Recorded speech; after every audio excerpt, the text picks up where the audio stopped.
So it's a coming-of-age story about a teenage boy and his mother as they come to terms with the end of the son's childhood and the marriage of the mother. So they both go through a big journey in their internal lives as they progress from one place to another, and the story unfolds whilst they're packing up the family's holiday house in the south of France, which in a way is a vehicle within the narrative that expresses the sense of an ending, and it's called Departure, not Arrival.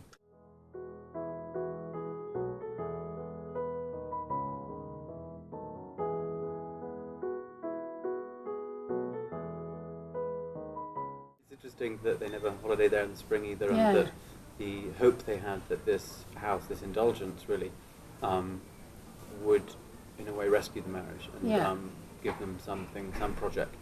And as Beatrice, the mother, says, some people have sex, we built houses. She felt she was better at that. And so yes, it is, the selling and the packing up of the house is kind of an acknowledgement that the dream has failed, the French dream in their instance. It's longer, it's more expensive, it's more stressful. So really making a short film is enormously stressful, particularly because you have usually so little support for it. And you have to do so much of it yourself that you go onto a feature film set, and whilst at my level, I'm not being driven around or treated like a colonel or anything, there's a lot of people focused on their role, and that liberates you to keep doing the thing that you hopefully want to do and love doing, which is, for me, particularly working with actors and shaping a story. And unlike on a short, you don't have to just do it for 4 days, you get to do it 5, 6, 7 days a week for a month. I just wish it could have kept going on and on, really. I was on holiday at the house and came up with the idea of the story, and then went back to that house and wrote it there, and it was really brilliant that they let us use it to shoot in. And I built a bit of a relationship with people in the village who were in the film, and there's a geographical kind of coherence to the filmmaking, because we didn't go and look for a blue van covered in clematis to shoot that scene in there. I wrote the scene because there's a blue van covered in clematis. So there's a lot of, I kind of took from what was there. I approached certain shots, certain scenes with a strong knowledge of what I thought I would want in the edit, and sometimes I was right, sometimes I wasn't. There were instances in which we just ran out of time and I don't have the shot I need, and you've got to then make a decision, well, can I make a film with the scene shot as it is, or do I need to keep going and risk losing the whole of another scene? What's more important? There's one instance in which we don't have any coverage of the main actor's face for a very important moment in the scene. Just very fortunately, she's wearing the same costume as she is in another scene in the same location, and we've taken a shot from that scene and put it in. So there's all sorts of things you can do to try and cover your back. But you aim to get as much coverage as you can, but every time you shoot a scene from a different angle, there's less time you can spend on another scene. So the more economical you can be, the better.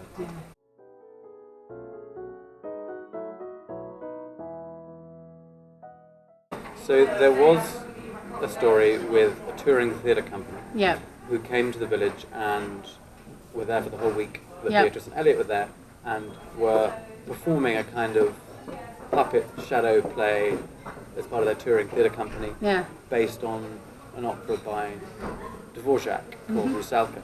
And Elliot and Francois developed this really strong friendship, and in a way the play told Elliot something about himself that he needed to learn.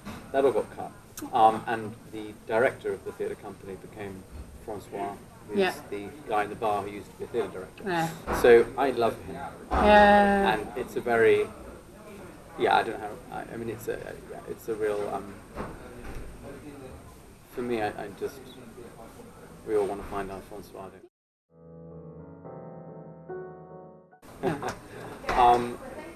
The part was always written as a very small moment. I needed Beatrice to have somebody else to speak to, given that nobody else would really listen.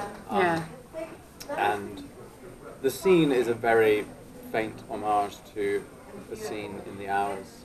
Julianne Moore's character talks to her neighbour, and you see these two women in the liminal part of the day, express something that they can't otherwise express. In their instance, I think they have had good times and happy times and made a child, and there were lots of a need for each other that they both fulfilled. But I think it was never going to be able to last forever, and particularly as the only glue for their relationship, perhaps, which was buying houses and then Elliot, would come to an end. I think that they would fall apart too.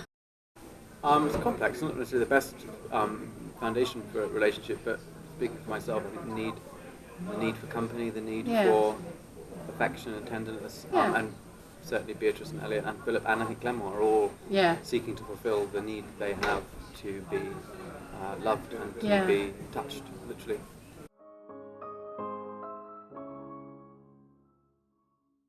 He's not well equipped in a way to cope, to express how he feels actually, which is why he does so violently in Paris in a scene we don't see.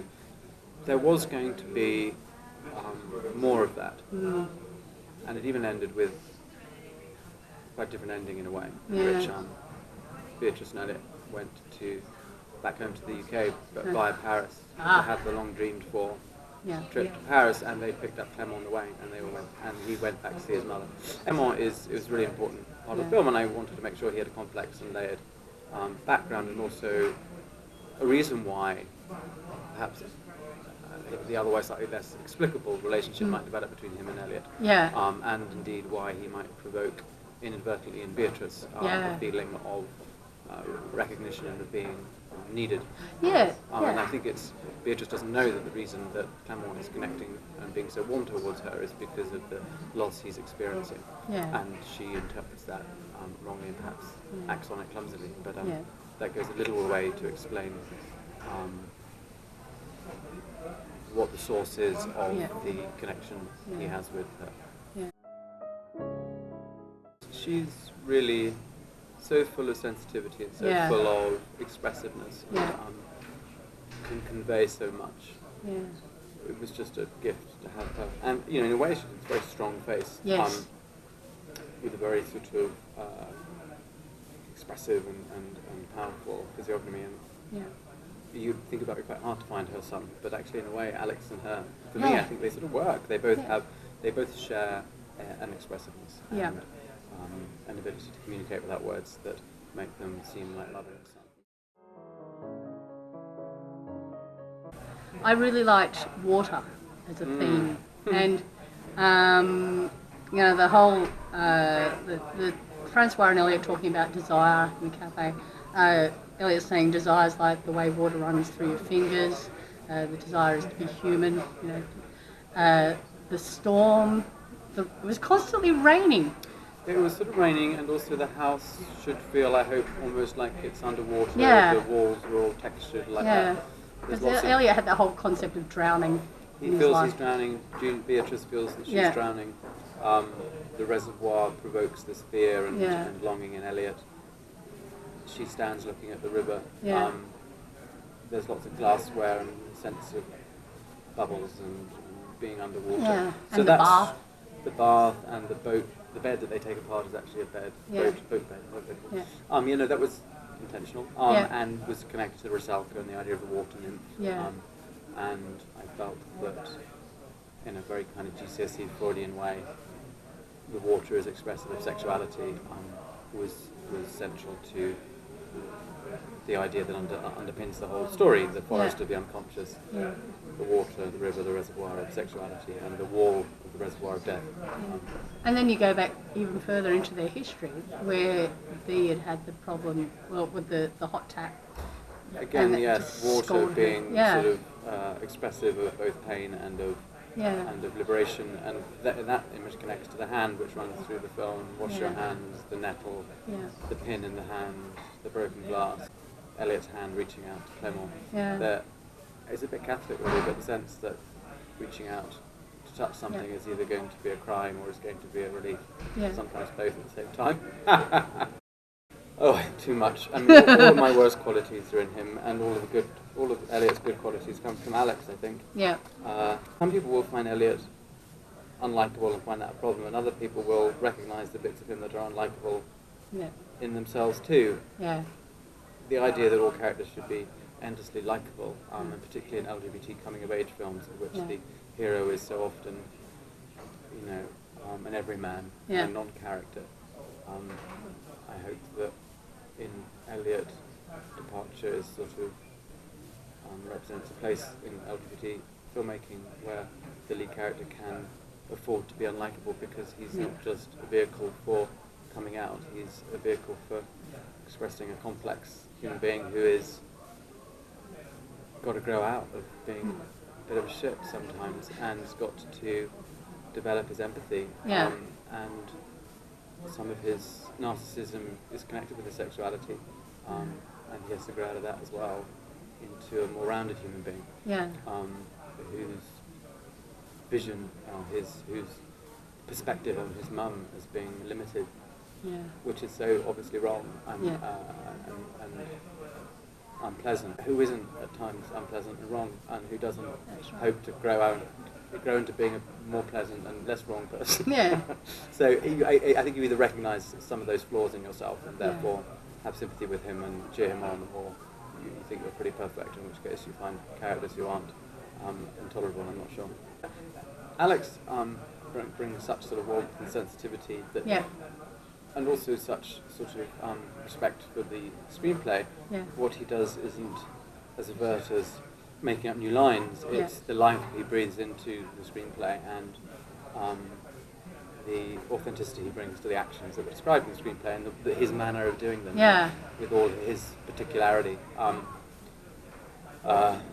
But yeah, the jacket, well, I had that jacket. I mean, not that particular one, but there were quite a lot of my clothes in the film there, actually. All costumes that have become my clothes. In fact, this is the scarf he's wearing. Very lucky Wellcome Trust have provided some support for me to develop a screenplay with a central character in the narrative who has Parkinson's disease. And so whilst the film is actually about family and about music, there's a kind of biomedical aspect to it as well. So I'm working on the writing of that, and hope that it won't take 6 years to make that film.